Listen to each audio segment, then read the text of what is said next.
Last week on the Poisonrana Patreon, we talked about TNA Turning Point 2005 in a brand new episode of Reviews from the Six.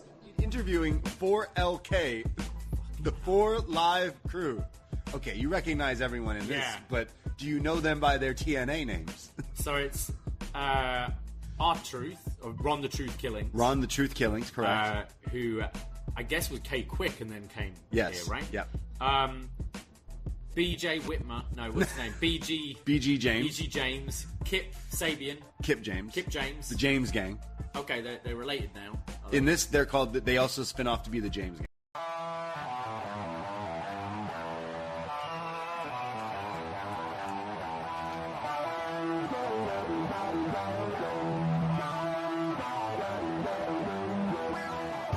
First time in a long time, but back like I never left. Taking each day as it comes, you know me, I don't read ahead. Watch me burn down everything, BDE on the TV set. When I'm in control on the road, you can never really know what's up next.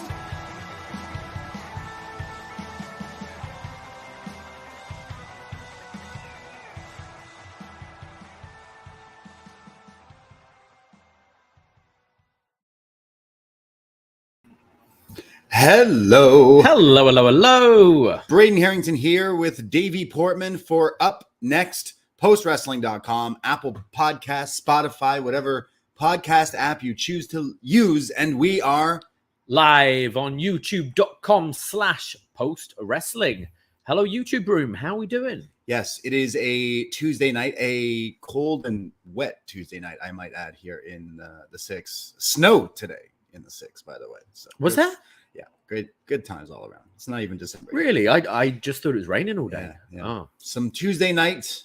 That's we stayed in to keep warm, and we watched some NXT because it is Tuesday, and that's when we do Up Next, and we do all that because we are your NXT friends, and we are here to chat about some NXT as we are on the road to deadline. We're always on the road somewhere. We're on the road somewhere. The road never stops.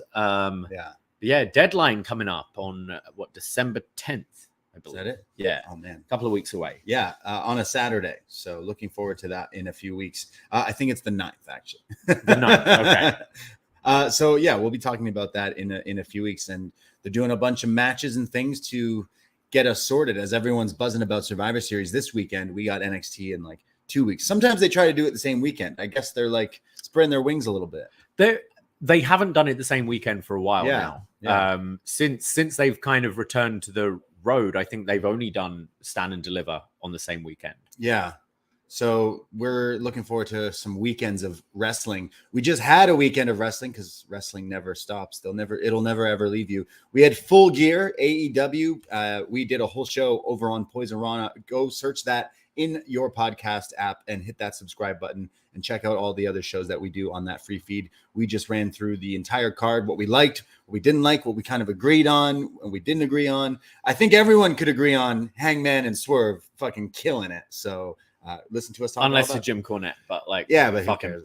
Have a listen to that. Yeah, a pretty good conversation. I know we watched it separately this time, and we had some very different opinions of some of that. But as you said, that Texas death match was excellent. Yeah, so go check out our review on that over on the Poisonrana feed. Go check out a new Detox where Jordan and I talk all about a bit about nothing. Congrats, Jordan. Congratulations. Yeah. Check out Shot in the Dark where John Cena Evil will cover you in all the wrestling going on in the week, whether it's NWA, if it's on the CW or not. MLW, which I'm not sure is a real promotion, and TNA and all the other shows. He talks about it in 15 minutes or less, and it's a great little podcast to keep you up and date with some like faces you're not maybe familiar with in the world of wrestling. So always got to shout out Cino for doing that show every Thursday. So lots and lots of shows. Always, yes. And we've got a lot ourselves this week. We have already released our first Patreon show of the week, reviewing Krull from 1983. We are joined by Brandon from New Jersey to talk about this sci-fi fantasy classic. I've only ever heard of this movie like this week. I've somehow avoided this movie in all contexts up until this week. And of course it's Brandon from New Jersey who's fished it out of he dusted off his VCR tape recorded movies, his VHSs from his basement, and he's found Krull from 1983. Some of you might know what it is and might be laughing at us right now. Some of you might be like us and had no idea what this was, but I'll tell you, it makes for a great review because we talk a lot about Liam Neeson and his pants and Hagrid. Liam Neeson, Hagrid, Bardolph, Cyclopses. It's a ridiculous. Yeah, it's ridiculous crazy. movie and even more ridiculous podcast. I think this is one you can have fun with if you've never seen the film and never intend on seeing the film. I think you'll enjoy this review. Yeah, absolutely. Shout out Brandon from New Jersey. So that was a fun show that we did. We did a review of Superbad last week. So if you like the laughs to keep coming, definitely check out 2 movie reviews for you. But we have a lot of wrestling coming up. We just did a review of TNA Turning Point 2005, which was a whole lot of fun to look back at. Samoa Joe and AJ Styles putting on a classic that maybe some of you have never seen before. The YouTube has the whole pay-per-view up for free on the Impact page, but we reviewed that whole pay-per-view in full, also featuring the Kiss Demon and some baseball players for reasons. But we have some more wrestling this week, some really cool podcasts coming up, including tomorrow we are recording with the great Karen Peterson to chat all about the best of Kairi Sane. Yes, Kairi Hojo, to be precise. Or just Kairi, when yes. she became like Prince or Madonna. We're talking all about Kairi outside of WWE in a new episode of Best Match Ever.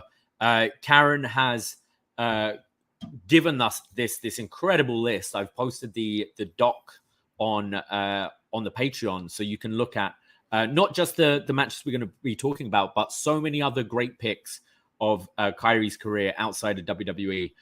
With links to them as well. So a lot of these obviously on Star Wars World, Stardom World, but other ways you can find them as well. Yeah, I mean, some of these matches are crazy. Karen definitely knows her stuff when it comes to Stardom and Kairi Sane especially, and she's curated this playlist, and I'm about halfway through watching them from today, and some of these matches are insane, and I've never seen them before. So definitely worth checking out Stardom and some of the best of Kairi, and we're going to talk all about it later this week on the Patreon. So looking forward to that show. Best match ever, Kairi, which I know you're excited about. She's like your favorite. Oh, absolutely. She's on our set. We've got. Can you see it today? Yeah. You can see it. She's you can always behind me. She's always shining.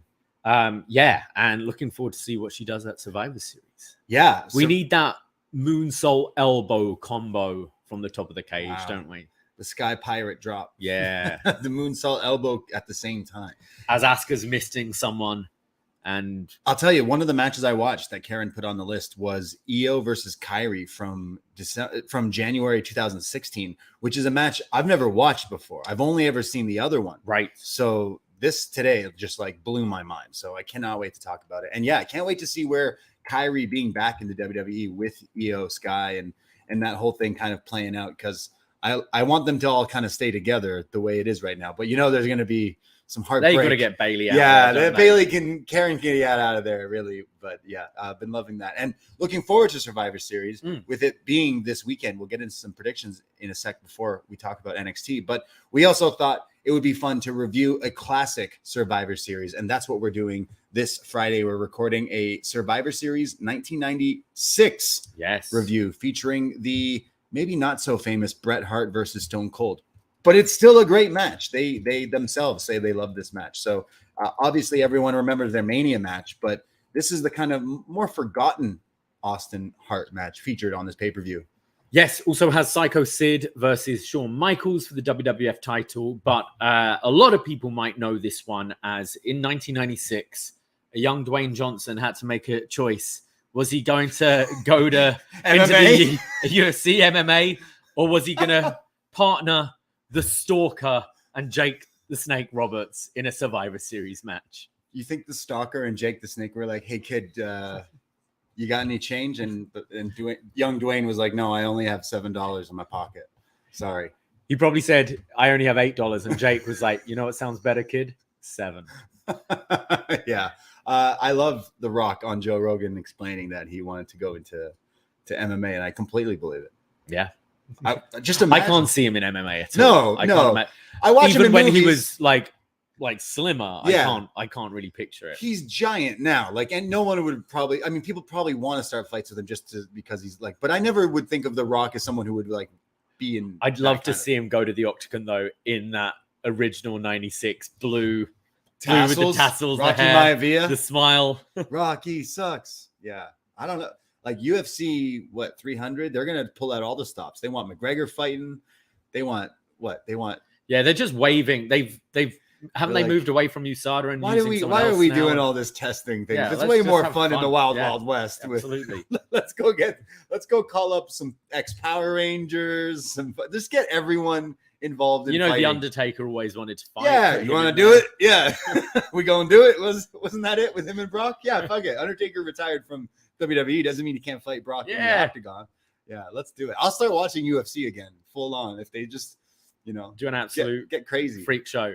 Yeah, just start going crazy. Yeah, why not? Get some wrestlers in there. But yeah, The Rock featured on Survivor Series 96. We're going to chat all about that over on the Patreon. It's only $5, patreon.com/Poisonrana. Check us out, and you won't be remiss if you, I don't know.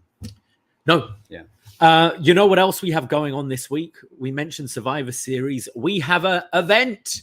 We have a watch party going on this very Saturday at Gabby's in downtown Toronto.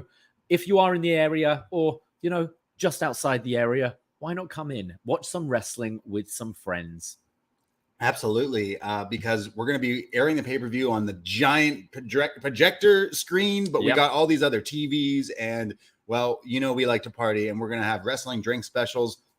We're going to have the wrestling music bumping beforehand, but we also have some games. We like to play games at the BDE, and we're going to be giving away some crazy prizes, including some lucha masks and your new WWE Heavyweight Championship. Yes. Question mark? Because I ordered this with the intention to wear it as Seth Rollins on Halloween, and I thought, you know what, I could do that and then kind of donate it as a prize for this event. Well, it finally arrived just in time. And look at this thing. Yeah. Yeah. So we got a WWE Heavyweight Championship to give away. Someone's walking out Soul Survivor at our Survivor Series watch party, but we also have some lucha masks. Shout out Pure Fandom. We also have some pairs of tickets to OVW Destiny Wrestling. That's right. We somehow have now got we've been obsessed. I've finished The Wrestlers now on Netflix. I'm almost there. Oh man, Al Snow with his huge comeback.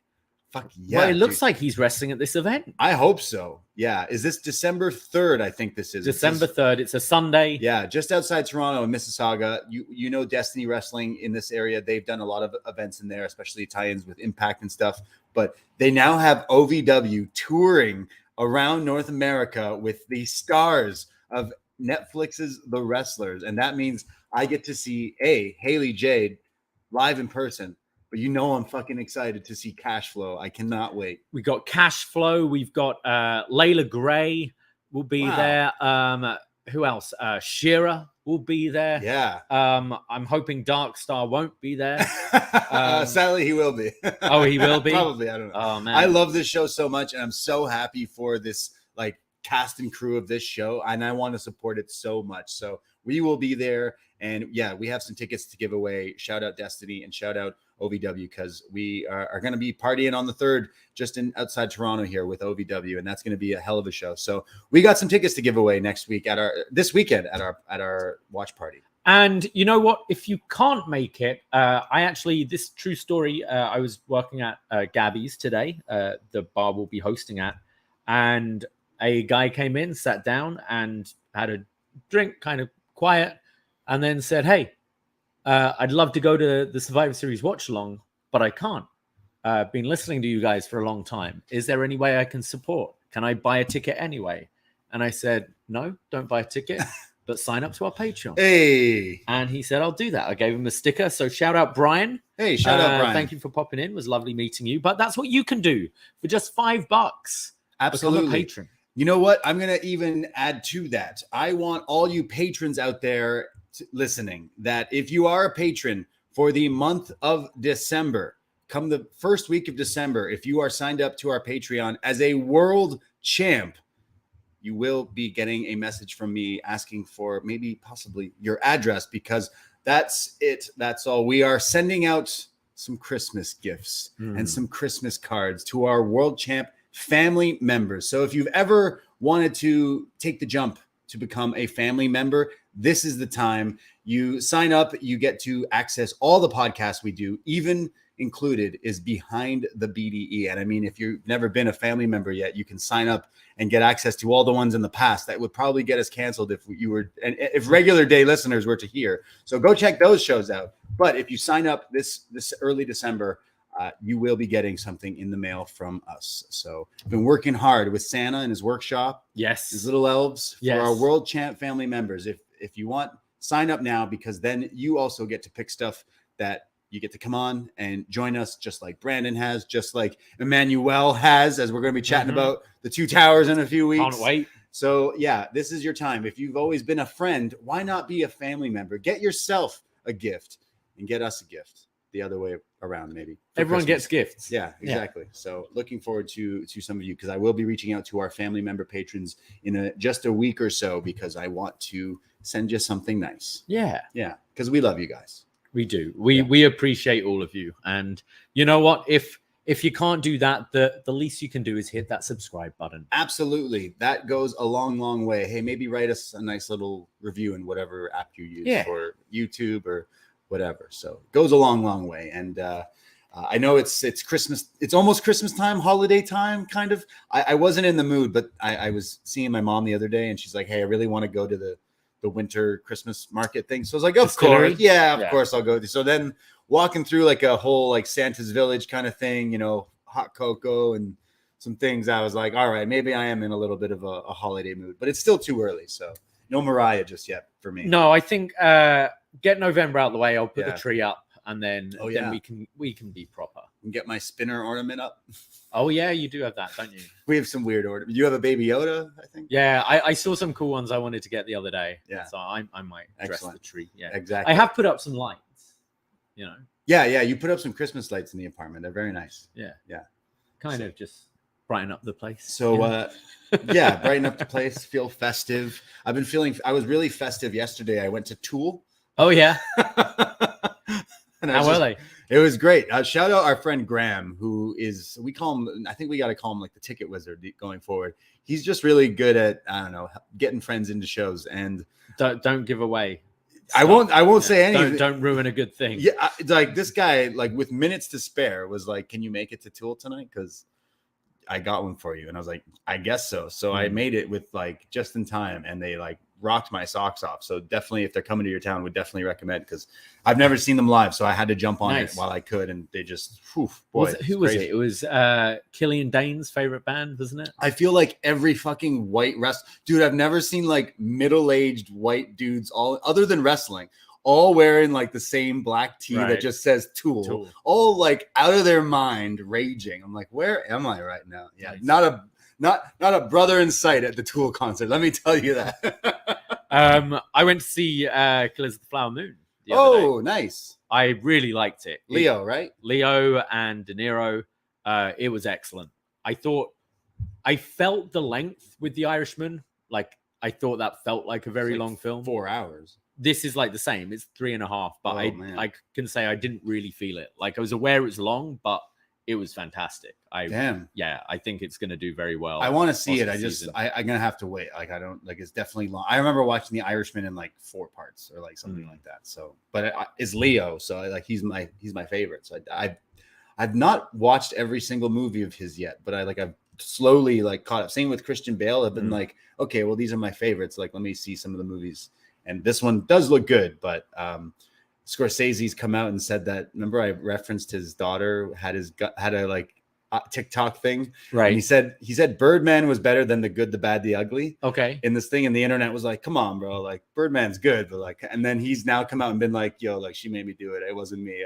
You know what? I didn't know what I was thinking." It's like, oh, now you're going back on it. Eh? Maybe you also love Marvel movies too, right? I don't know if you saw the Marvels though. But Birdman is good. Birdman's good. Yeah.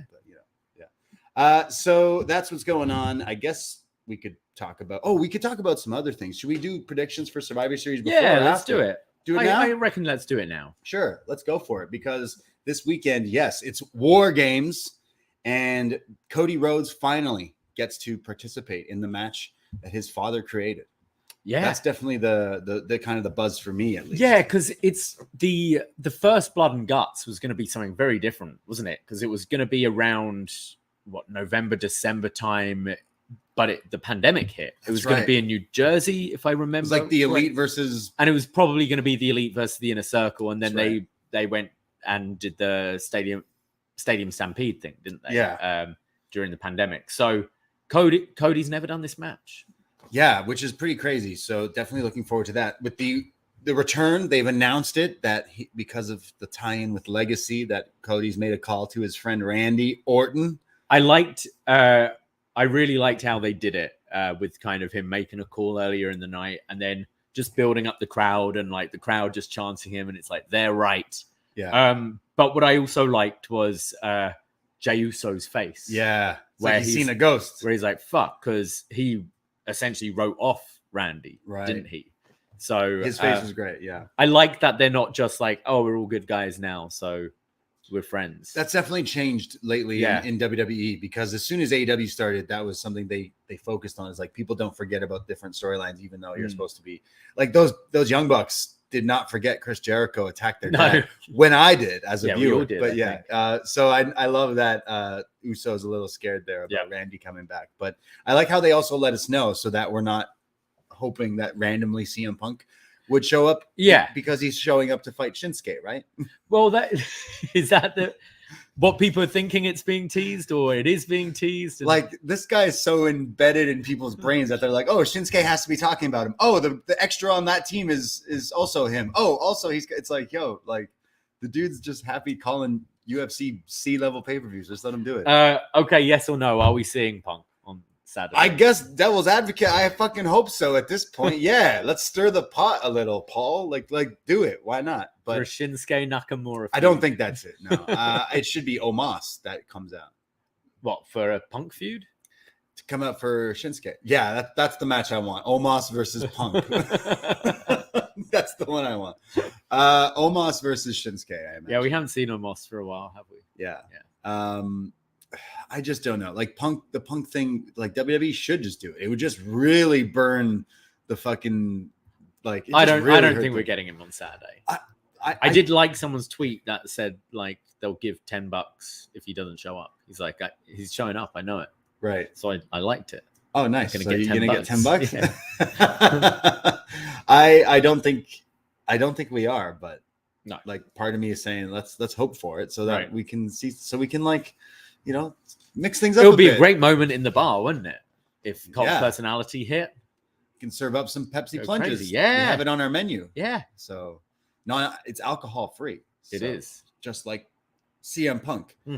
So straight edge. We'll see. Maybe he just needs a drink once in a while. Holy shit. Yeah, I think so. Yeah. Smoke a doobie once in a while. Yeah. Okay, so Miz versus Gunther. I know you're excited about this. I genuinely am. Yeah. This might be the match I'm excited for the most. Yeah. Like, the War Games are always fun, but I think they've done such a great build. I'm just loving every single segment with Imperium at the moment. I stayed in and watched Raw last night, and every time it was these guys, I think Marcel Bartel is fantastic with his facial expressions and stuff. And now they're turning it where like Giovanni Vinci's in charge of him for a bit. And it's just Gunther like fucking with them both to like make sure he's in control the whole time. Right. But this stuff with Miz has been great, I think. And like Gunther saying in interviews that the Miz is everything, like he couldn't stand about WWE. Yeah, he said he hated the Miz. He was definitely the reason why he hated like all the 2010s because the Miz was in it. I feel you are one of those people as well. Like, I feel there are a lot of people that feel that way about the Miz, but the Miz is a great promo as well. And I thought, him trying to like almost prove to us that he can step up to it. I'm intrigued. I think Gunther has some of the like most interesting matches out there, and we've seen him face some. I think before he came to WWE, just the weird stuff he was doing on Spring Break and things like that. I think him versus Miz could be pretty good, and I really want to see Miz step up and get the raw like ground beef chest. Oh yeah, and all that. Yeah, like, I'd love to see the Miz get chopped. Yeah, like sure. I hope it's most of Gunther's matches are you have a Gunther match. It's never really Gunther wrestling your style. But isn't that... And that's what makes this interesting to me. Like Gunther coming into WWE, we were like, oh, great, they're going to make him into WWE style. But instead, they've just put his style into WWE. And now The Miz has to fight his style. Has to use his... He can't just do a Miz match. Yeah. Here. So this was all like by accident too. Like it was supposed to be a triple threat anyways. And then they messed up the finish. Maybe, or I think they were... Yeah, something I'm like not that. sure. Yeah. I think it was meant to be like a double pin or something. And then whatever. But I think for what the most part, like the Miz showing up in that one match, like doing crazy moves he never does is a good thing. Like have him try everything. He's like really show up and still in the last moment lose. And what I find really funny is in AEW, you have the sports entertainers are the bad guys and the wrestlers are the good guys. And you're having people saying to Daniel Garcia, remember who you are. You're a wrestler. You're a wrestler, not a sports entertainer. WWE, it's the babyface sports entertainer going up against the evil wrestler. It's just, they're two different products. So is the Miz taking it? No, but I think I think it's built as well as any of the others. And maybe, if you want to put Gunther in that world title picture at Mania time, maybe you do want to have him drop it a bit earlier. But I think you should. I think there's still more juice with this IC run, like another Gable match on a big stage and things like that before you take it off of him. But I'm intrigued. Yeah, I'm definitely intrigued. And I haven't been for anything Miz related. Definitely one of my least favorites. But I think the whole part of this story is he is going to step up. And I know he can, because even just seeing glimmers of it, it's like, hey, you can bring it if you really try it. And I think he will. And when you think of like Intercontinental champions over the last 10 years or whatever, there aren't many I can think of. But that one specific reign with Miz, where he had the Ziggler feud on SmackDown, like it does probably spring to mind. Match. So yeah, I think it's good.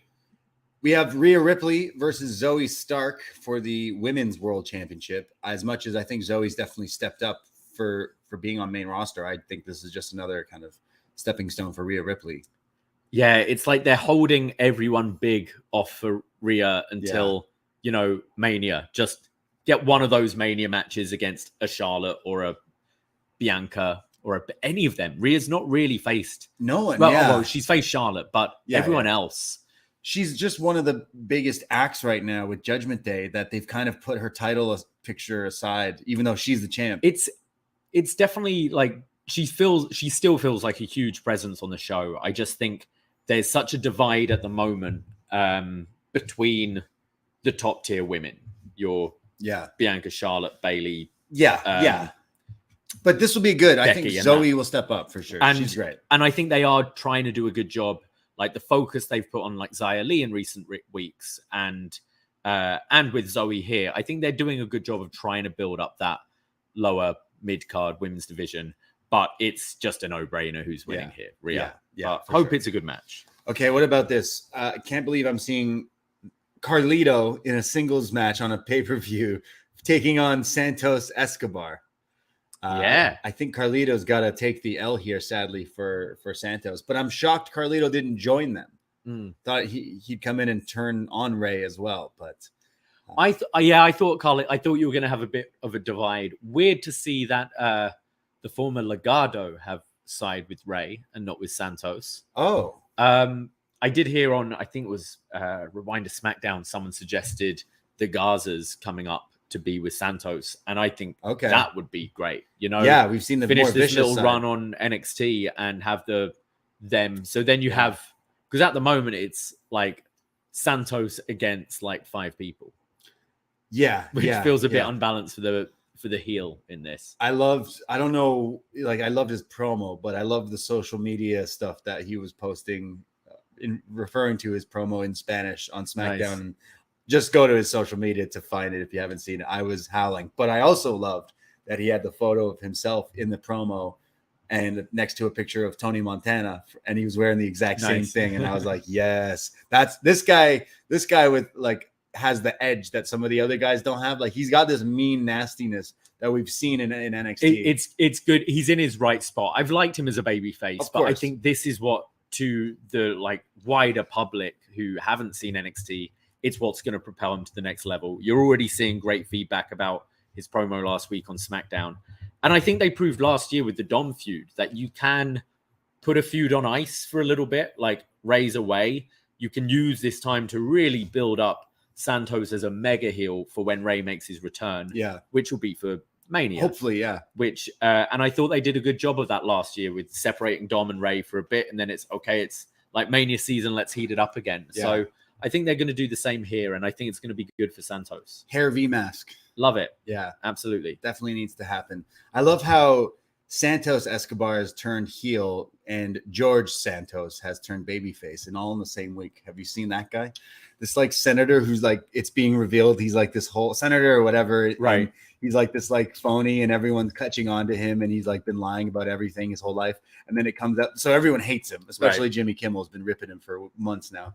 But then it turns out this week, like he's been using like people's tax money to buy like Botox and OnlyFans subscriptions. And now people are like, you know what? Let's give the guy a break. You know what? Everyone, let's chill. When it's like all of a sudden it's baby facing him.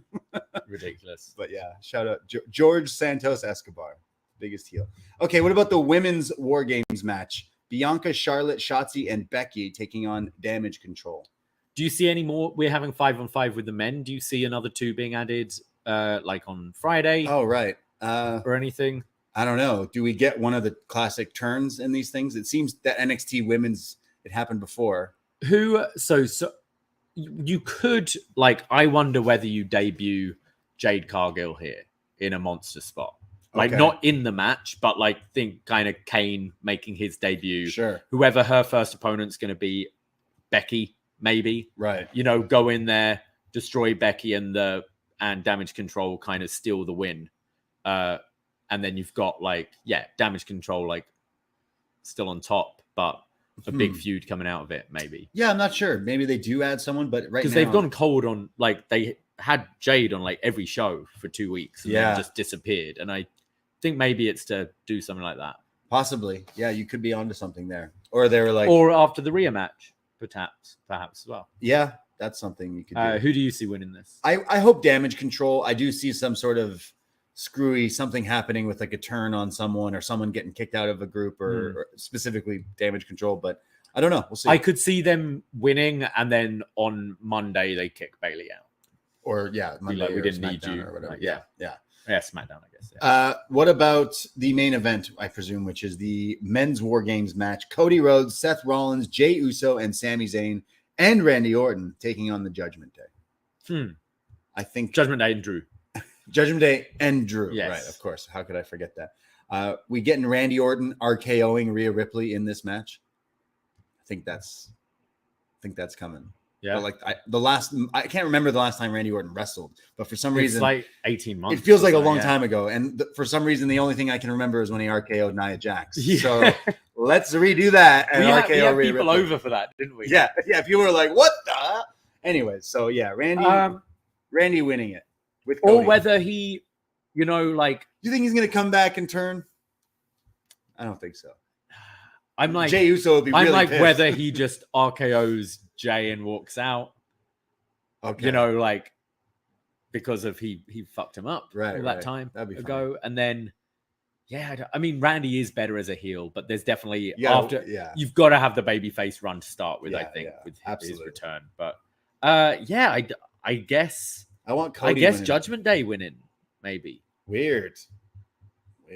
Don't know where you go with that. I'm gonna go Randy wins. Just because he's last wrestled 20th of May 2022. Dang, it's a while ago. Yeah, gonna be crazy seeing him again. So there you go. Survivor Series this Saturday. Definitely looking forward to some of the stuff on that card. Specifically, the 2 War Games matches sounding pretty good. Yeah, and your boy The Miz. Yeah, let's go Miz. So there you go. But the week after that is NXT Deadline, and we're on the road to Deadline, and it has only a few weeks left, including tonight's episode of NXT from Tuesday, November 21st, 2023, as we kick off things with a NXT Heritage Cup on the line in the British Rounds match. Chad Gable with his crew, Alpha Academy with him, taking on the Heritage Cup champ, Noam Dar, with the Metaphor with him in the corner. So this starts off with a bunch of mat wrestling from the two of them. Love watching Chad Gable do this kind of stuff. But Noam Dar is no slouch when it comes to actual technical wrestling. I love some of the mat wrestling here. Great hatch suplex from Gable as they go to commercial break. When we come back, we see they're in their corners and Noam's got his Looney Tunes secret stuff. Noam's secret stuff. Yeah. It's Space Jam when Bugs is just like, oh, it's just water when everyone thinks they're drinking steroids in a kid's movie. Yeah. Remember that? So then there's like back and forth when finally there's the Nova roller that connects on Gable. I wasn't sure if there was a distraction here from one of Jakara or Lash or Mensa, considering they're all running around like hyenas here. But Nova roller gets the first fall for Noam Dar. Yeah. In round 2. I think Jakara kind of distracted a little, allowing for that roll up. They go into the third round, but they go to break and then they come back and there's only 10 seconds left. So we didn't really see much of the third break as they hit a superplex into like an inside cradle, but the ref doesn't count it in time. So it's still 1-0 for Dar. They go into round 4 and Gable's now in control. He lays out Dar and climbs to the top and hits a flying, like almost headbutt, like far across the ring. Very, Dynamite Kid. Then they start slugging it out at each other, and he hits Dar like right between the eyes and the nose there, knocking him down. But it is he can't capitalize before the round kind of ends, so it's still 1-0 for Dar. As then they start. It was this round, Dar hit this beautiful. It's the Judas effect essentially. Yeah, it's so snappy with it. Looked great. Yeah, I'm so scared of these guys. Like you hear Danielson breaking his face from a lockup, and yet guys are throwing bows like this, like constantly. How does the hidden blade not kill someone? How did these moves not like murder someone? But that's why they're professionals. So the round 5 starts off, and Gable comes right out the gate with a running like Liger kick. You know, like the somersault kick. Yeah, he hits him with this, and then a chaos theory, and picks up the win. Picks up the point. So now it's 1-1 as we're going into round 6, as it's tied up here. We have both these guys going at it while Maxine and Jackson are in each other's face, allowing like a little bit of a distraction where Dar attacks Gable, but Gable comes back and hits him with a brainbuster, which was pretty crazy. It was before the round started. Like after, cheap shot him. Yeah, he did his like Superman punch. Yeah. So the ref is the crowd started chanting like this ref sucks, and Vic is like, I mean, he's doing his best, guys. You know, he's no Rick Knox. There's then a crazy counter to the Nova roller into an ankle lock. This was definitely a thing of beauty. So the Nova roller is kind of like the Trouble in Paradise. Like you do a bit of a spin before you kick the guy, but then he catches it. Just very beautiful. But however, Dar gets out of that. There's a DDT by Gable for a 2 count. And as he puts him in the ankle lock again, the time runs out. And right after it runs out, that's when Dar taps. So actually, it's Dar who retains because of it's a draw essentially. It's one apiece, but because he's the champion, he retains. I thought this was fun. I thought they both matched really well, and I just feel almost disappointed that we were robbed of Chad Gable singles run for so many years. Yeah, whilst he's been in the main roster, like they're flirting with it. He had the great series with Gunther. He's kind of on the back burner a little bit again now. But seeing him in NXT is like a real treat right now. I love that style of wrestling. I think Dar is great at it as well. And I feel like we're getting a rematch, whether this is added to the deadline card because of it being a draw.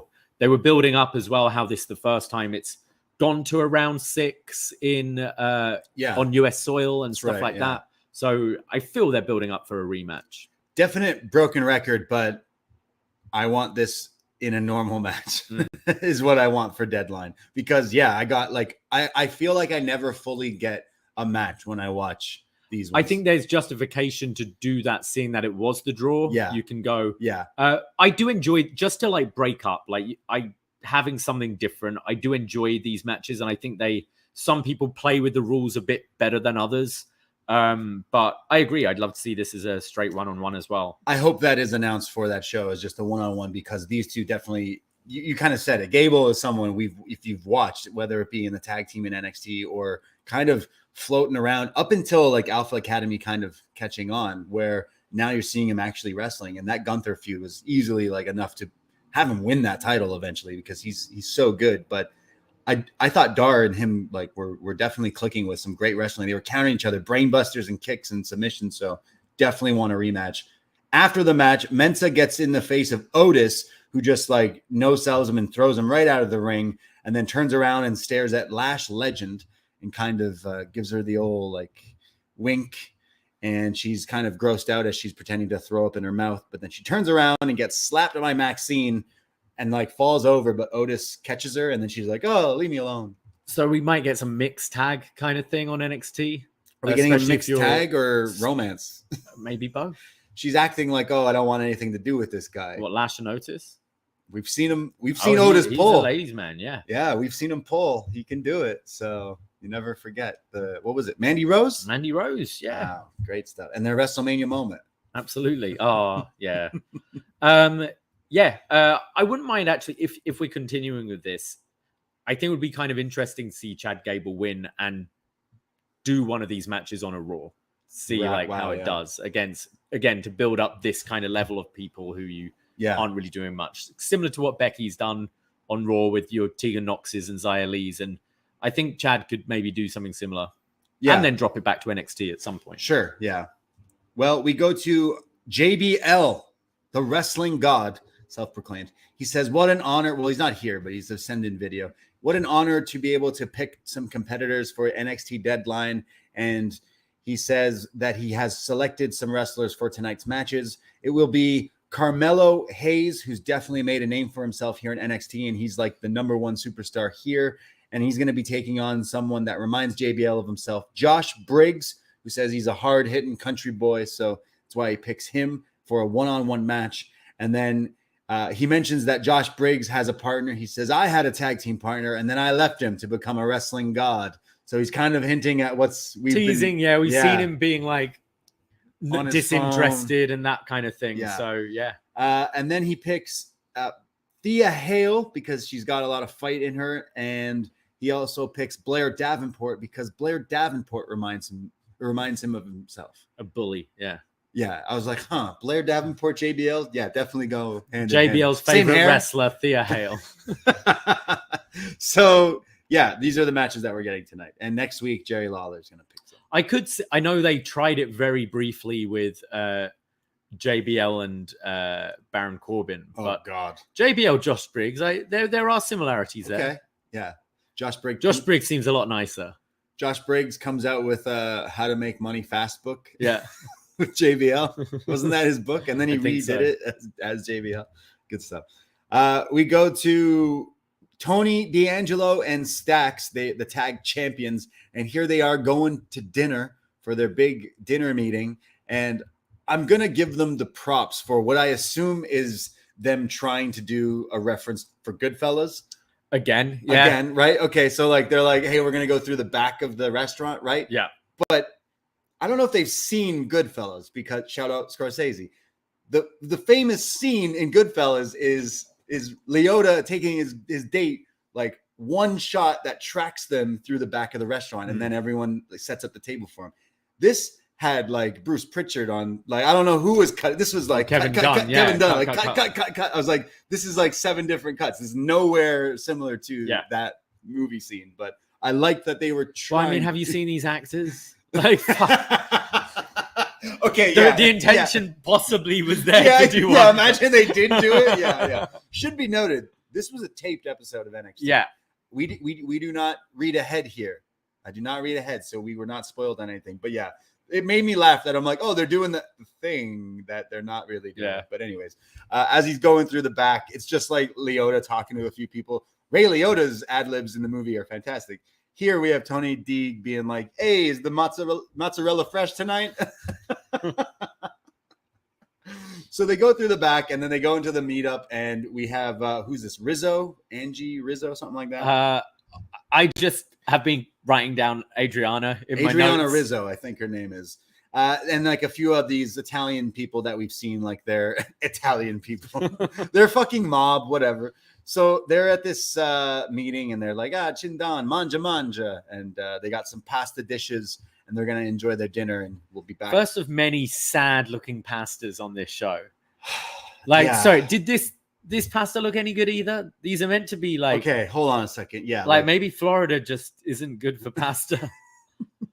We've definitely gone too in depth and criticized the pasta. but their gimmick is Italian. This guy's talking about, yo, you got the fresh matzah, and then you see this shit. You're like, come on, man. Like, you can do a little bit better than whatever they showed here, but definitely better than the past. I always see WWE catering is fantastic as well. Yeah, so, like, what's going on here? We'll see more pasta later tonight. Oh, yeah. Not even in this segment, but there is a part 2 to this segment. And there's another segment that has nothing to do with this that also has some sad-looking pasta. So, manja. Trick and Mello are backstage, and Mello's very, focused. And he says, Trick, you got into the, what's it called again? The Eliminator match? The Iron Survivor Challenge. Iron Survivor match. And now it's me. I got to get in as well. And Trick says, all right, man, like, I'll let you do your thing, but we're both going to get in here. So they're kind of like, no selling everything now? Yeah, so, well, this is the other way round where, Trick was wanting to go out on his own, and now Trick is, good with him. He's like, I believe you. I want to be in your corner. Mello's like, no, this is something I got to do. I got to win this match, and then we can be boys. So kind of somewhat making you not think it's Mello again. They're kind of easing off on that, I'd say. We see Lyra Valkyria. She's going to be putting her NXT women's title on the line against Xia Li. As Lyra makes her entrance, Xia Li attacks her from behind. Does she hit her with the kick? Levels her here and doesn't get her title match. So great job. Well, I think she watched Full Gear, didn't she? And she was like, wait, if I attack her before the bell and she can't compete, that makes me the champion. Oh, right. Yeah. That's how it works. Yeah. She probably saw Tony Schiavone being like, well, MJF's not here. Jay White, Shawn Michaels comes out all sad. Fucking zombie ref. Anyways, you're the champ now. Yeah. What was going to be the main event? Because they were just starting this halfway through the show.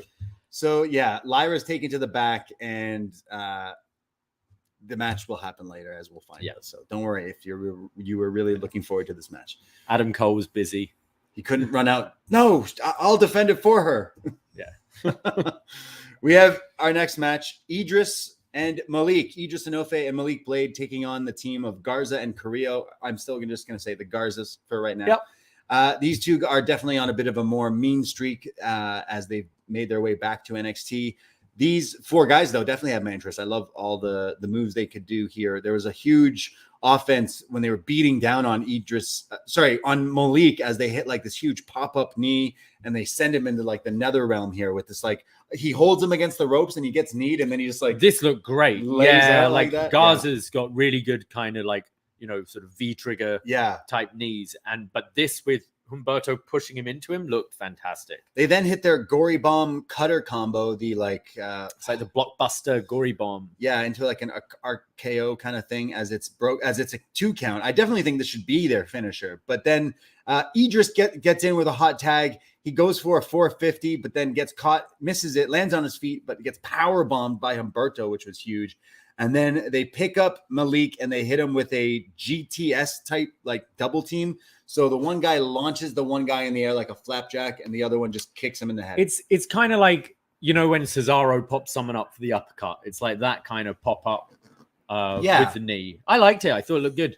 Yeah, I can't decide. Like, I think depending on who you can't do this move on certain guys. Like, what if these guys fought the Viking Raiders? You wouldn't be able to hit that move. Where I think you might be able to hit that other thing, but all their moves tonight looked really good. As much as I love Edris and Malik, the mean streak's really working with them. They've got great looking strikes, and that's why I think this knee thing's kind of good, because it's just vicious.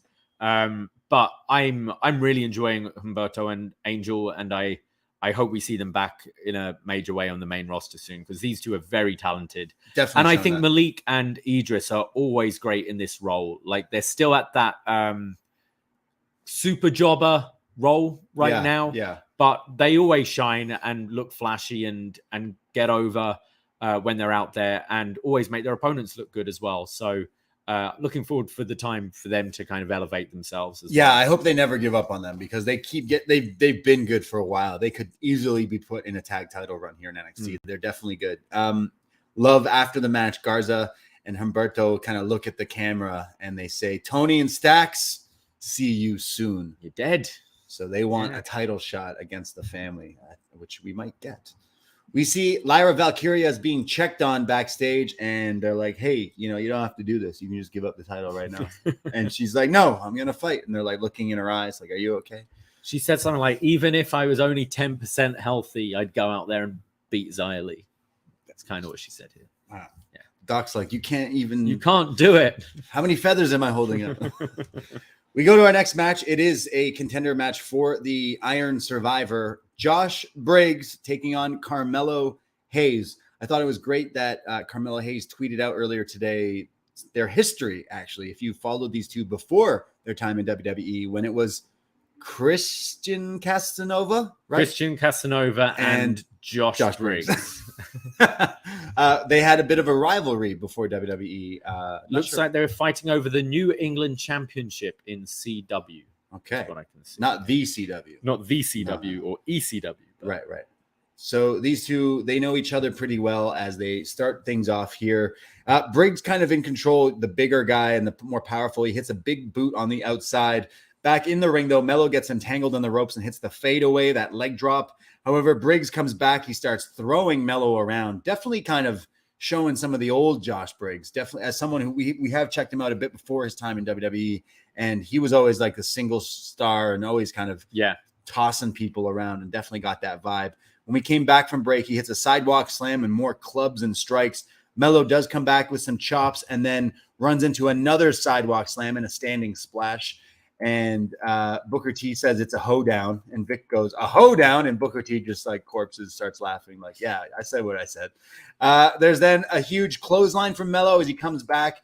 He hits his spin out face buster and goes for the scissor kick, but only a 2 count, as Booker says, yeah, he didn't get enough extension on that scissor kick. Like Booker was like genuinely sounded really excited that Melo was using his move. I mean, Trick's using the bookend. But then Book kind of, it's like his finish, so it shouldn't be a kick out, but he's selling it really well. It's like, if he extended his leg just that little bit extra, it would have been 1, 2, 3.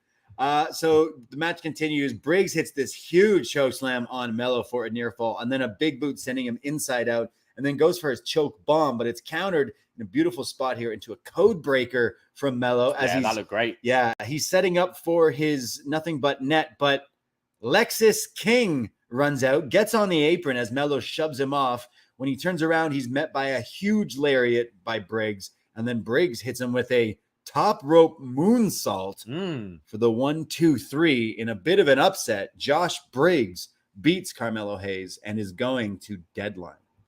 This was my match of the night. I really enjoyed this, and Josh Briggs was someone we were very hard on to start with when him and kind of Jensen got together, and we weren't particularly big fans of his wrestling or kind of promo skills. I think both have improved so much. Yeah, I think the like tag team really grew. They both got way more comfortable, and it was good to see him back in a singles role because I think he's great for a big guy. He's really quick. His strikes look good, and if we're turning him heel, which kind of it looks like maybe they might be doing, I think a program with him as the heel against his partner would be great as maybe pushing this guy to the next level. Because I thought he looked really good here. We know Melo can go. We know Melo always delivers in these singles matches. But this wasn't Melo carrying Josh Briggs here. I thought they both brought it. And maybe they've got that history and they're like, they trust each other and want to go a bit harder. I thought it showed. I really enjoyed this. Yeah, this reminded me of the old Briggs. I didn't see any of the Briggs we've seen before and Evolve in NXT up until kind of this match. I know we've seen him in singles. Think before he was in the tag team, like we've seen him do some stuff, but this was the first time I'm like, whoa, this is what you used to do. But I think now he's got a bit more everything going. So I definitely see that's the route they go, where him and Jensen split. They have a little bit of a feud, and he's the bad guy in this role. I assume we're getting Lexis King versus Melo added to Deadline. Yeah. We've only got 4 matches. We normally have 5 or maybe 6. I thought You're not going to have Melo off the show, I don't think. He could still get in the challenge thing. True. Yeah. Like he could still be like a last chance match or whatever. Yeah. I don't like that they're kind of making Melo seem like the baby face all of a sudden again, when it's like you're still meant to be somewhat questioning him.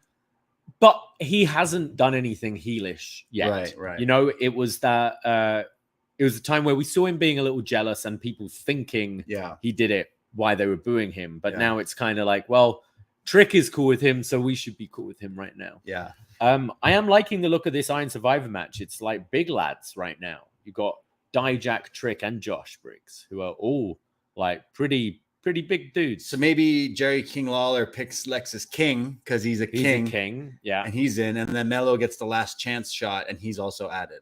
Yeah. Right? That could be. I can see that. Yeah. And then maybe Melo turns on Trick at that end of that thing. I don't know, something like that. But yeah, there's Briggs with an upset here, which I'm a fan of for sure. Yeah. We see Lyra Valkyria backstage. They say it's not off, and the match is officially still on and will be our main event of the evening. So she says, I'm not going out like that. No. Nah, fam. No, she's good. She's going to, even if she's got one leg or one head, she's got one head, one arm, what are one you wing, called? Bird feet. One Bird feet? talon. Talons. Talons. Do the birds have talons? One beak. Any bird with two talons has a fighting chance. I'm trying to think of a James Ellsworth bird pun. I'm going to stop you, man. I just did one. It was not good. Let's just stop. I mean, we're saved because the next segment is one of the best segments I've ever seen in the history of professional wrestling. You want a recommendation? You like when we cherry pick things for you guys? You non-NXT watchers out there? I know there's lots of you. You're even in our chats and our Facebook groups. Like, I love you guys, but don't watch NXT. Hey, we love you too. And don't ever stop. But you have to go out of your way to watch this. Please. Von Wagner. Just watch this entire story of Von.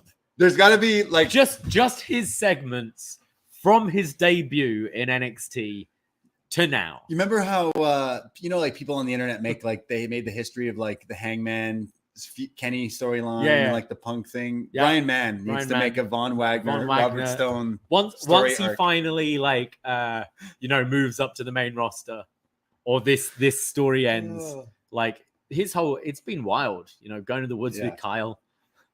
Now he's out of the woods. He's out of the woods. He's seeing a hot psychiatrist. Therapist. Yeah. We've learned a lot on this journey. Yeah. We've learned that with the help of friends, you can get out of the woods. Yeah. We learned that if you have a psychiatrist, it might actually help and be a positive thing in your life. And also that friends like Mr. Stone are always there for you. And you also have to stand up to bullies. Yeah. And also it's good to have dinner at your friend's house. Yeah. Sometimes. Yeah. So may we present to you Von Wagner going to Mr. Stone's house for dinner on NXT. I've got so many questions. Okay, so last week when Von's like, hey, I'm going to come over to your house for dinner. I hope your wife makes that spaghetti with with the little sausages. And no asparagus because asparagus sucks. Yeah. According to Von.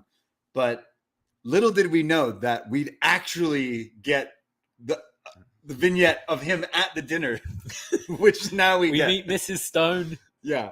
Okay. Kids. Okay. All right.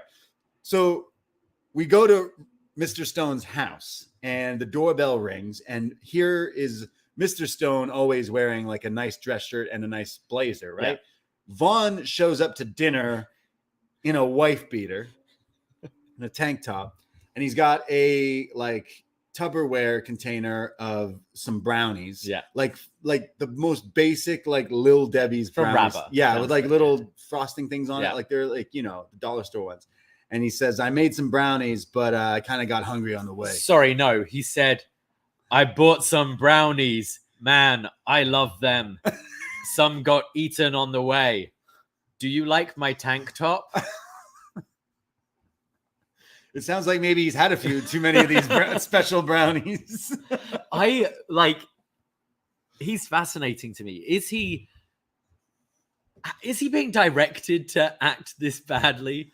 But it's so endearing. Like, it's so terrible. Love it so much. But he's so endearing. It's bizarre. He says, hey, I hope this tank top is okay. It's my best tank top. It's my best tank top. This is so meta and I'm loving it. Anyways, he goes, all right, come on in. And he doesn't meet them. He's like, Tara, how are you doing? So we meet Tara Stone, Robert Stone's wife. And is then this like his legit wife? I don't know. I'm going to assume so. I hope so. Well, we know these are his kids because they have ponytails. This is the best shit I've ever seen in my life. You could have done nothing in the segment except have these kids have ponytails. This was just fantastic. 5 stars alone. That someone went, wouldn't it be funny if they had ponytails just like Stone? Oh my God. So think of his little 2 boys that have suits and like the him. Suits that Robert Stone wears. Yeah. But they also have that have the ponytail. I wonder if they also didn't wear socks with their loafers. Oh, 100%. Not in that house. So they sit down at the dinner table. I love how Vaughn goes, the Bash Brothers. We're definitely spending even more time on this than the actual length of this promo. So we see they have pasta and sausages. Oh my God. This looked terrible. I feel so sorry for Von Wagner because he's clearly never had a good meal in his life. Because this is what he was excited for. He was so excited. Yeah, Stone and his wife aren't even eating the same thing. He's eating what the kids are eating, which is like this like basic spaghetti and then like cut up sausage on the side. Okay, but like I'm thinking if you've got like spaghetti and pasta sauce with sausages, it's mixed up. Yeah, would you mix it all together? This was white spaghetti with a dollop of sauce in the middle and then just chopped up sausages all over the fucking place. But none of it in the sauce. This looked awful. So is it because like he's basically like Robert Stone's kid? Yeah.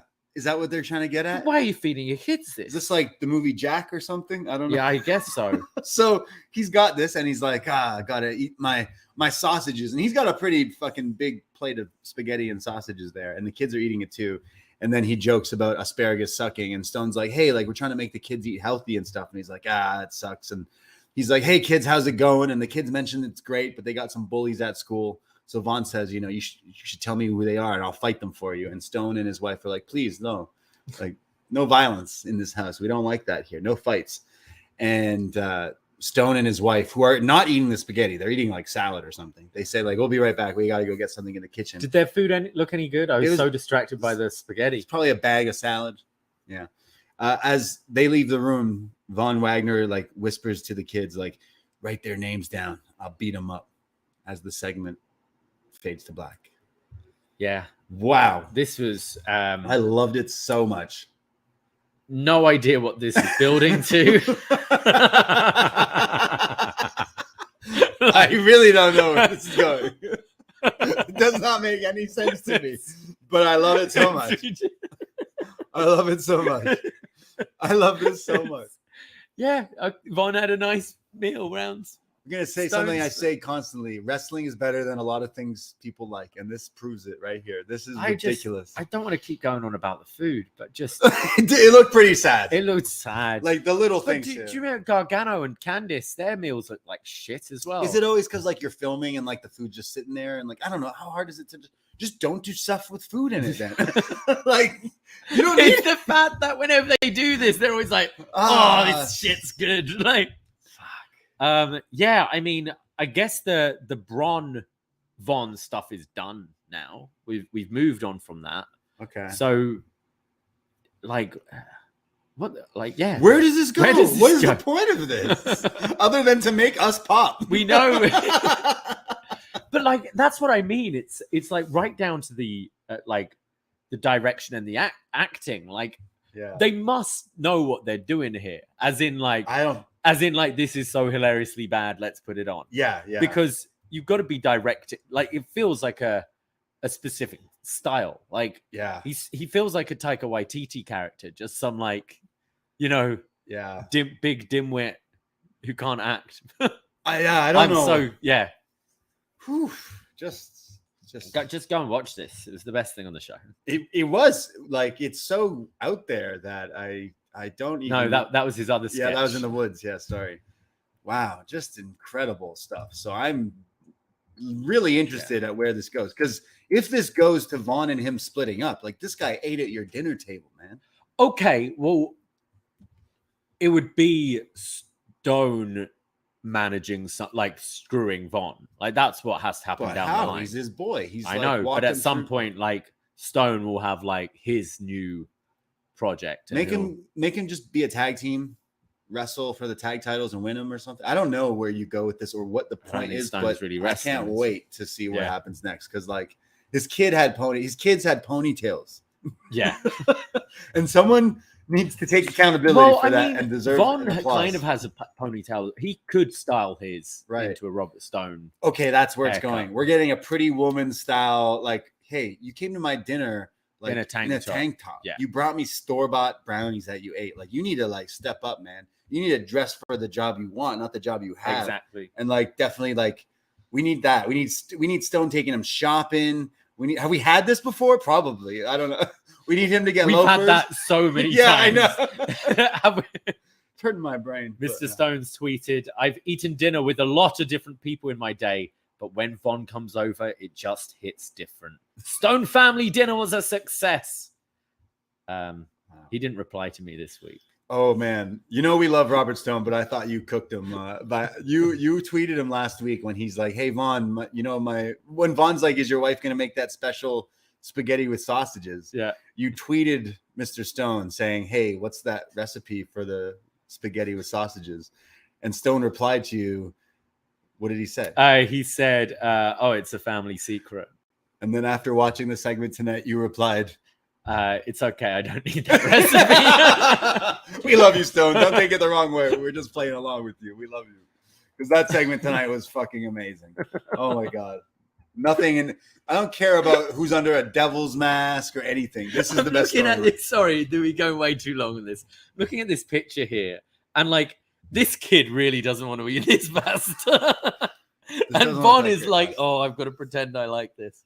Love it so much. This is my favorite thing on TV this week. It's better than Hangman Swerve. It made me gasp in awe and shock and horror more than that match. It's so good. I love this. Von Wagner for champ. He's beaten Roman for the strap. Book it. All right, I guess we can move on. We definitely was there more of the show? That's it. That's turning off the show now, guys. Wesley comes out to the ring looking pretty fly. He's got a microphone. He's not dressed to compete, but he's got a mic, and he says, "You guys know me, right? You know me."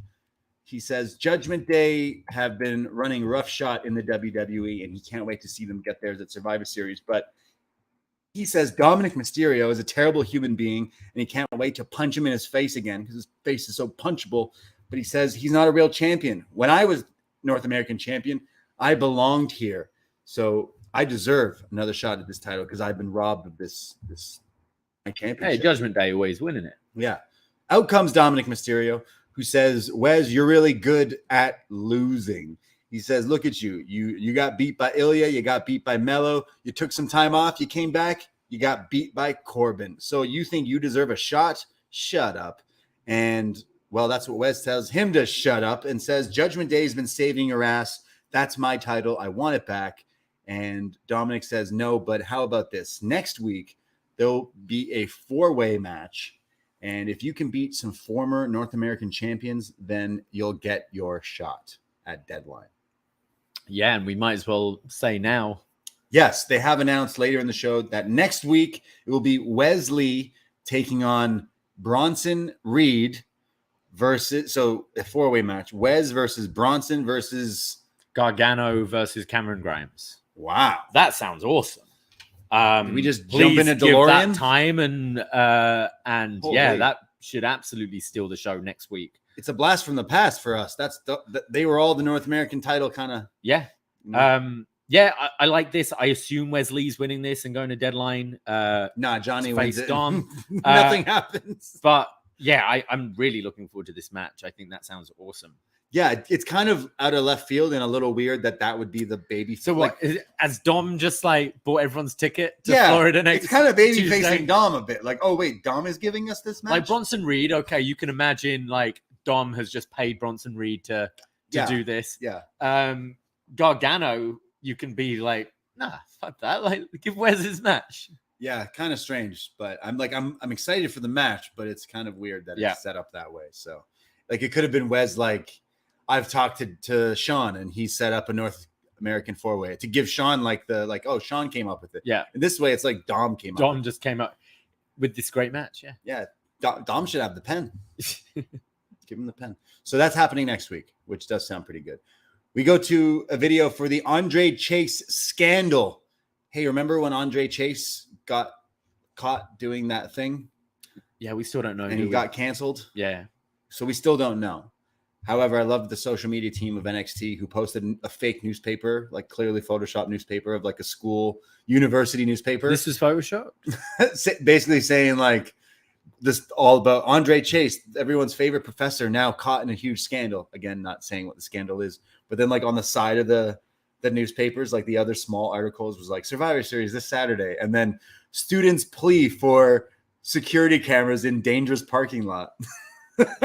Which I definitely got a chuckle out of. So bravo there.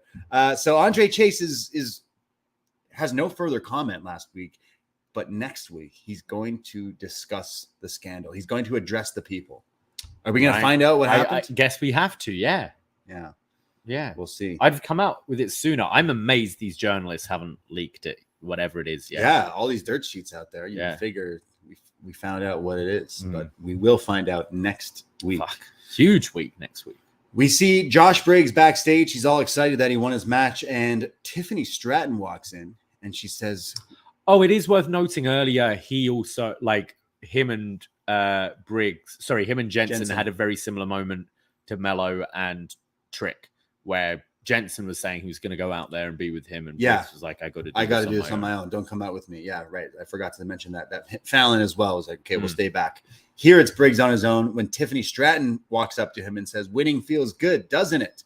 And she says, I'll see you at deadline. And then he kind of finishes her sentence by saying, yeah, toodles, which is weird coming out of Briggs' mouth. But then in comes Fallon and Jensen, who were like, what's all that about? Which Fallon, the guy won his match. And the first thing you're like, yo, why are you talking to her? Well, I guess because that's Fallon Henley's character the whole time. Why are you talking to that bitch all the time? Every storyline. Stop talking to girls I'm feuding with, boys. Is Fallon Henley just your female friend who doesn't want to be in a relationship with you, but anytime another girl shows interest in you, she gets jealous? Is that her storyline? She is, yeah. Sorry, Fallon. We also, love you. But yeah. To be fair to Fallon as well, it's like, of all the girls here in the PC, you're chatting to the girl I'm like fighting with right now. I know. She came up to him. But still, yeah. We've all been there like, oh, why are you talking to her? She talked to me. Guys, am I right? So he kind of is like, don't worry about it. And then Jensen's like, good job tonight anyways. And he's like, yeah, thanks. Are we going to replay the Jensen, what's her name? Kiana story just with Briggs and Tiffany this time?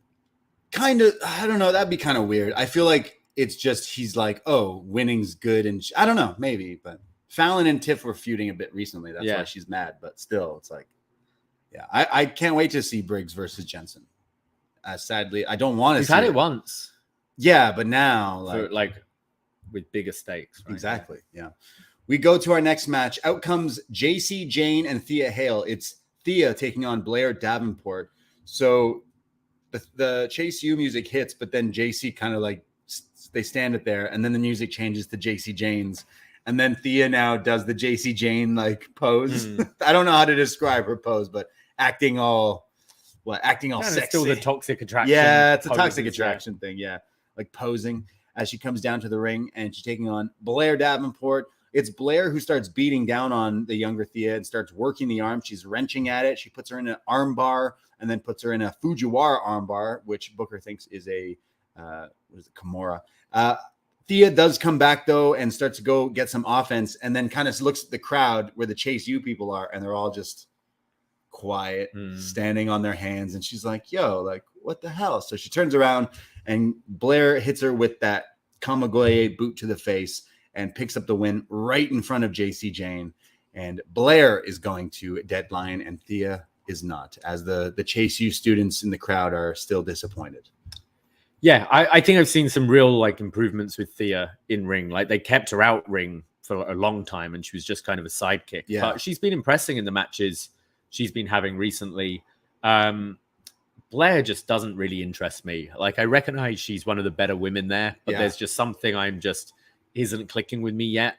I didn't like this match. It was very quick, so I can't, it's definitely going into the more of the storyline. Blair is a good wrestler, just still hasn't found maybe something that's quite there. Being gothic whatever charisma or whatever isn't really enough for it. Well, of this match, Vic said something like, and that's a win for the Wicked Witch of the West.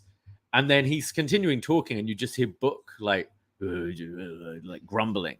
And Vic's like, what? It's like, what did you say? It's like, I called her the Wicked Witch of the West. Oh. Like, what do you think I called her? Booker like, what the fuck did he just say? It's like, yo, I don't know about that one. That was uncalled for. And then he's like, yeah, I called her the Wicked Witch of the West. Oh. Oops, sorry about that, Vic. I wonder if these two love each other in real life. Like, they just are best friends. Do you think they hang out after?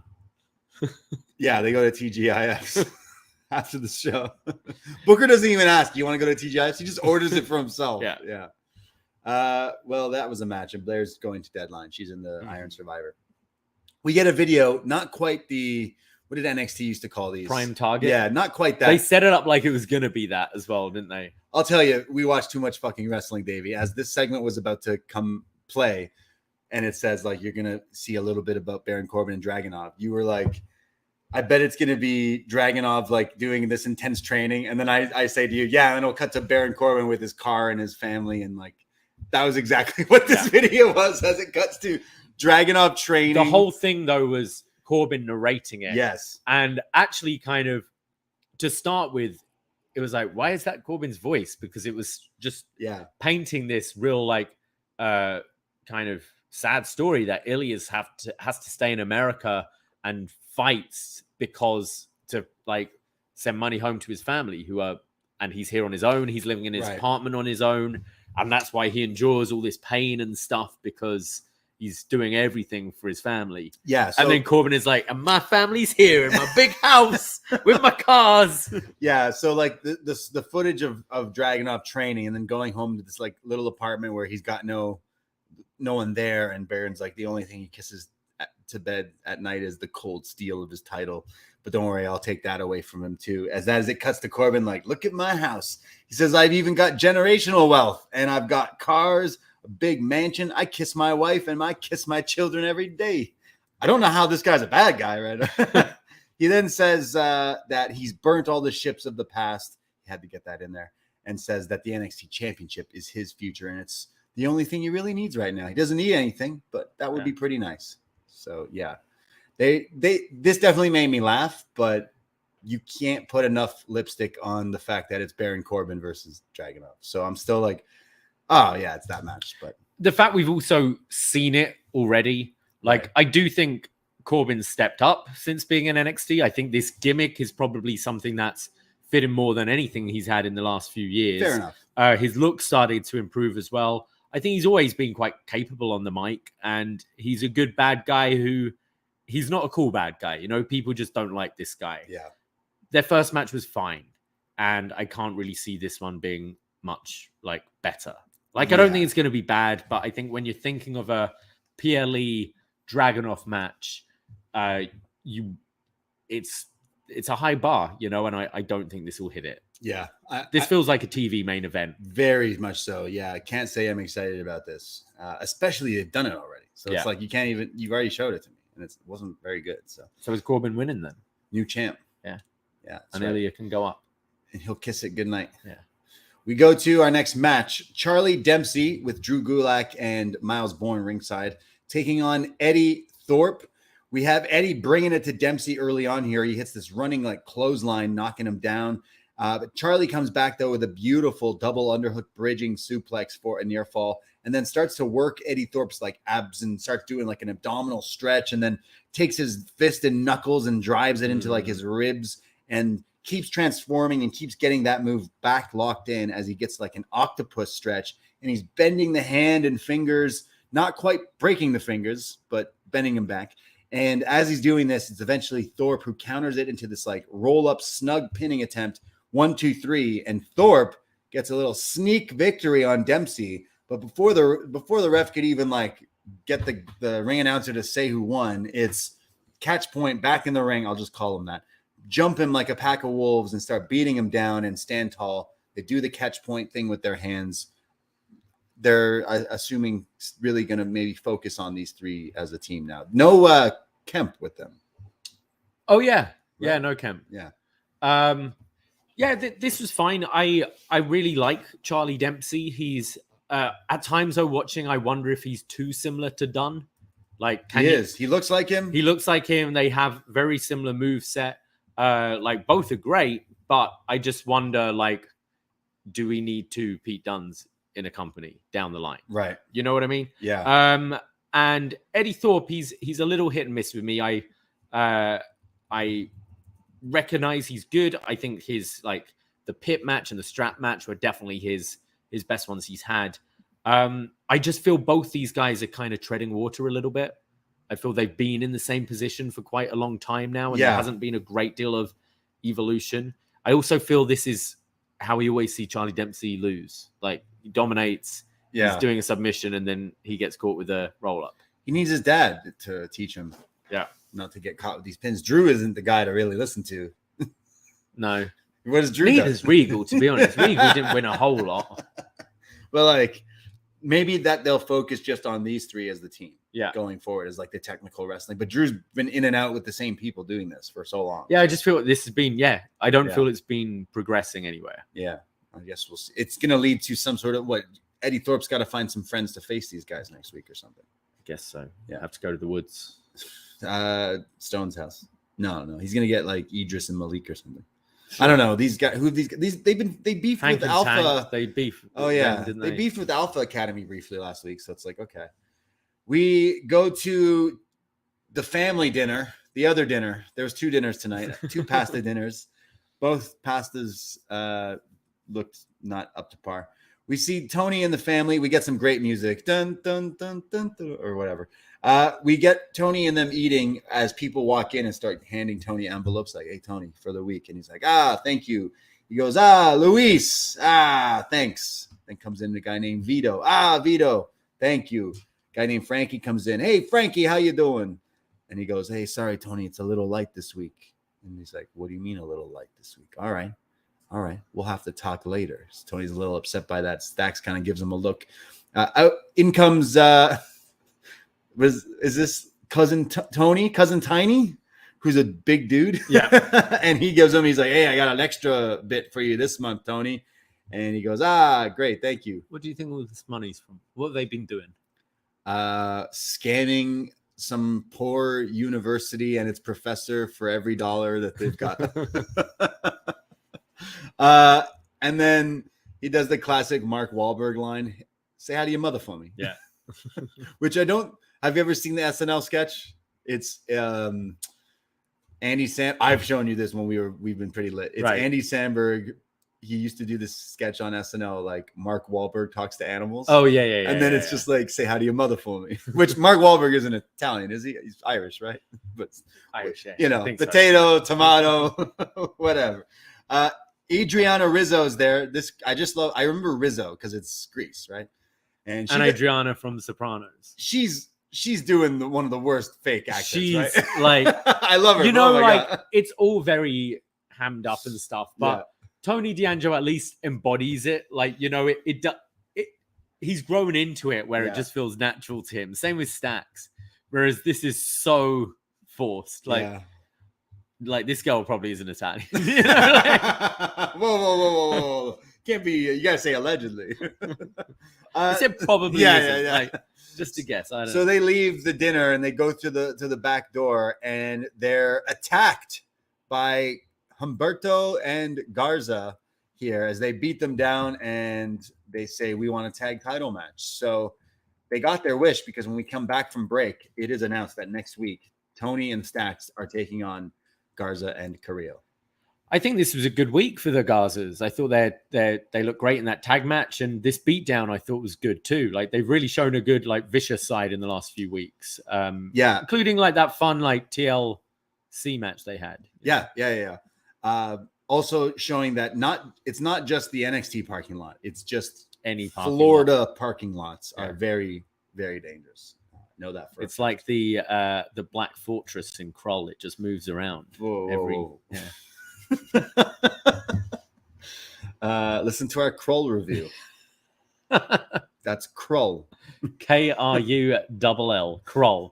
Only $1.99 Canadian dollars to rent on YouTube, and you get it for a whole 4 weeks. Brandon had to spend $5 American. It's like, and he used to $100 own this Canadian. thing, and he used to own it. And he had to pay for it. And take a shot every time we talk about Liam Neeson's manlyhood on the show. Main event time here. Xia Li taking on Lyra Valkyria. So this match is actually taking place right now. Lyra comes out. She's acting like she got kicked in the head because she got kicked in the head. Xia Li has a beat down on her here. Xia Li yells a lot. Her whole entrance is yelling. She's screaming the whole Screams time. in the match. She's beating in down NXT, though, she doesn't get the like lightning bolts coming from her hands. Oh. You know, the like altered reality thing they do on the main roster? As she's going, yeah. It's like lightning's flying out. What did she do? All these sparks flying out of her hands. Whereas in NXT, she's just screaming, but the power isn't there in the CWC. Yeah. She also, she used to have powers. She was with people who had magic powers in NXT. Oh, yeah. Tian Sha. Yeah, never forget. I thought that we were going to see them. Bo is still there. He is. They both have been wearing face paint again lately. So, like, you assume they're going back to that. Wendy's just been sleeping. Wendy's injured.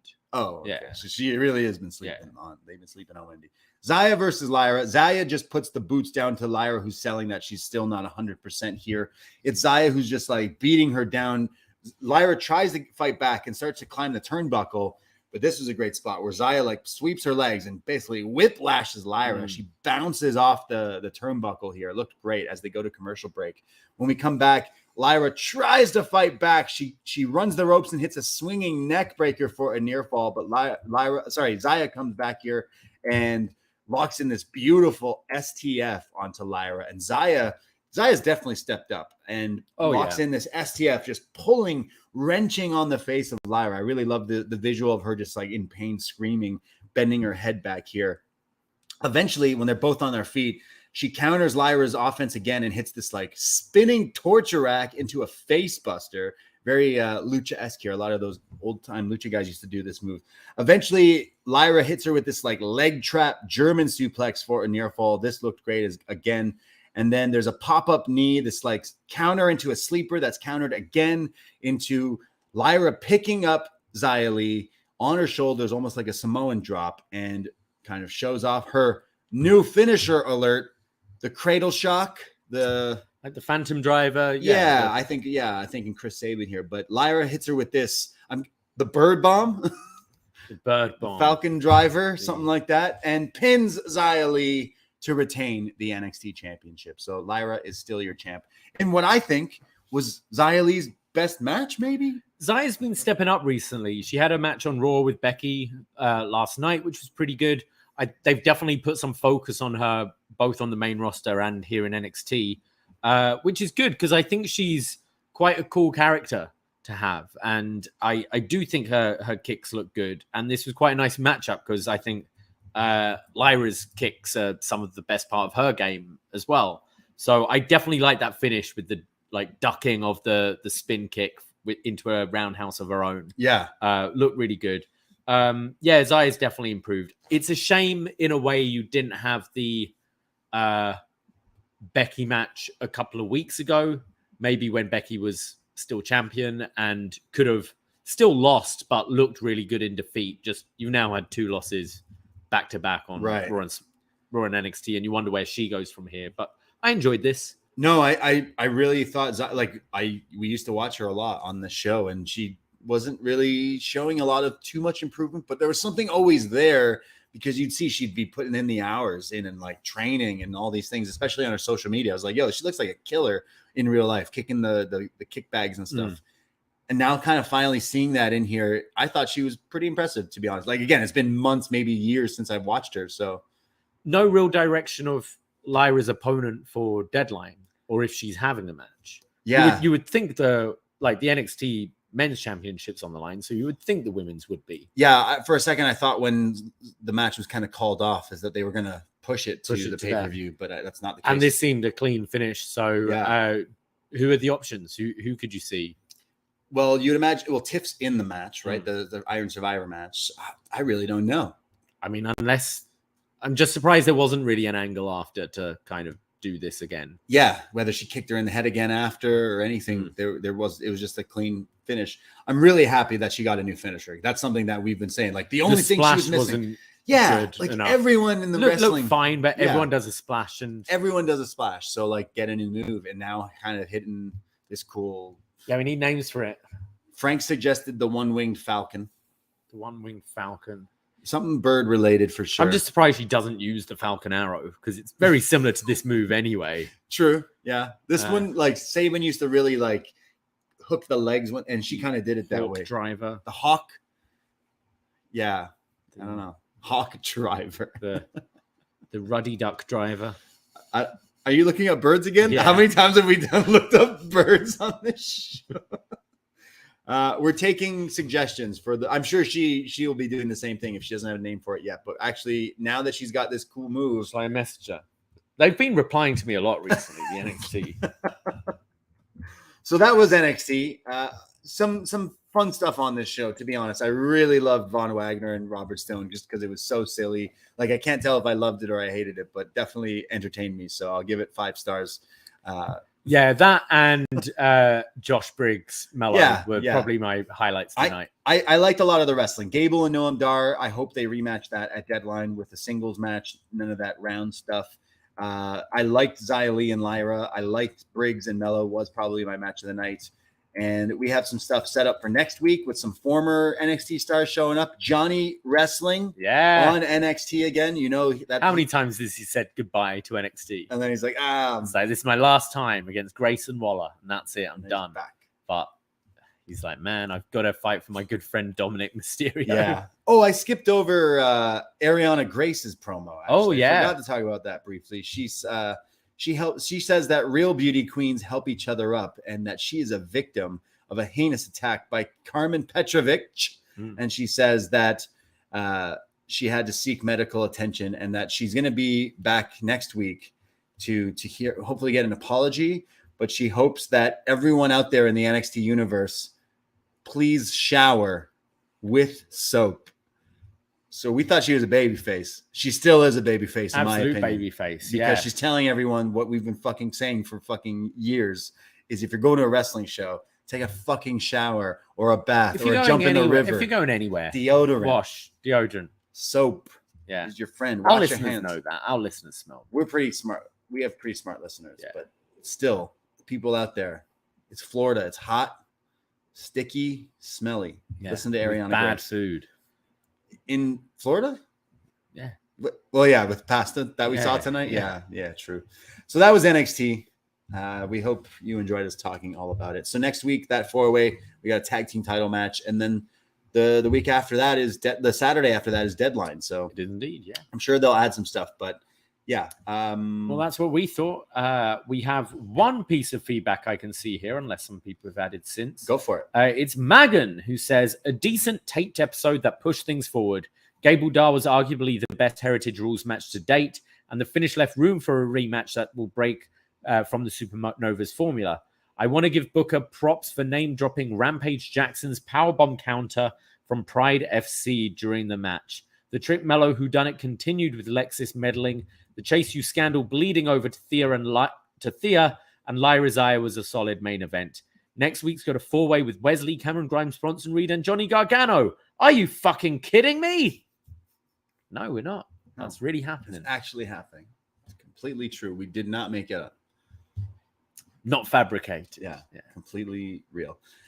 Thanks, Megan, for writing in there. And anyone else there listening, thank you if you made it this far. We appreciate you. And all of you peeps in the Post Wrestling YouTube chat. We will be back next Tuesday night to chat all about the go-home edition of NXT to Deadline. But we'll also be back this Sunday afternoon, 2 p.m. Eastern Time, for a new Poisonrana over on our YouTube feed. So go hit Poisonrana. All about Survivor Series. That's right. That's right. We're going to chat all about Survivor Series on Sunday. So search Poisonrana in your podcast app or on YouTube. Hit that subscribe. Check out all the shows that we do. And Sunday, 2 p.m. Eastern Time, we'll be talking about Survivor Series on Sunday. So hang out with us on Sunday. Check out all the other shows we do, like our Patreon. It's only $5 to sign up, and you get all these shows, all the wrestling. We got the Survivor Series 96. We got Superbad. We got fucking Krull. Yeah, oh yeah. We got best match ever, Kyrie. We're hitting you with so many podcasts, all for your entertainment, and we love doing it for you. So thank you, everyone, for listening out there. At Poisonrana.ca for everything that we do. I myself, Braden Herrington. Sorry, at Poisonrana Pod, Twitter, Instagram. I'm on Twitter, Instagram, at the Brady. And you can find me at Davie Portman. That's it. That's all. Take care. Goodbye. Be safe. And asparagus still doesn't suck. I agree. Oh boy!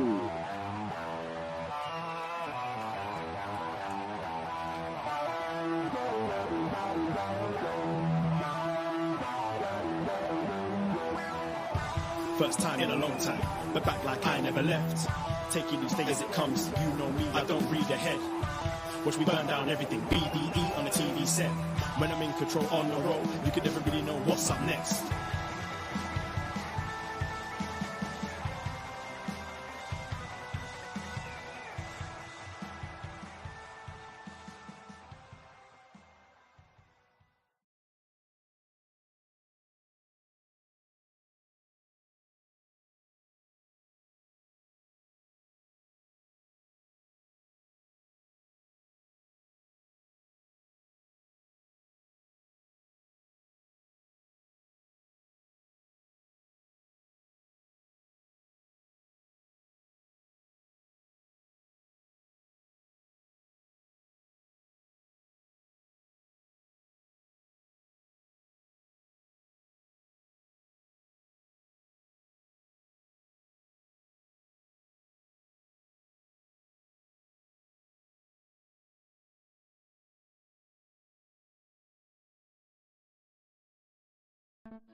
Last week on the Poisonrana Patreon, we talked about TNA Turning Point 2005 in a brand new episode of Reviews from the Six. Interviewing 4LK, the 4 Live crew. Okay, you recognize everyone in this, but do you know them by their TNA names? So it's R-Truth, or Ron the Truth Killings. Ron the Truth Killings, correct. Who I guess was K Quick and then came here, right? Yep. BJ Whitmer, no, what's his name? BG James. BG James. Kip Sabian. Kip James. The James Gang. Okay, they're related now. In this, they're called, they also spin off to be the James Gang. And Conan, also known as Conan. Yeah. What a squad. What a fucking squad right here. Get this show, movie reviews, retro NXT reviews, and more at patreon.com/poisonrana.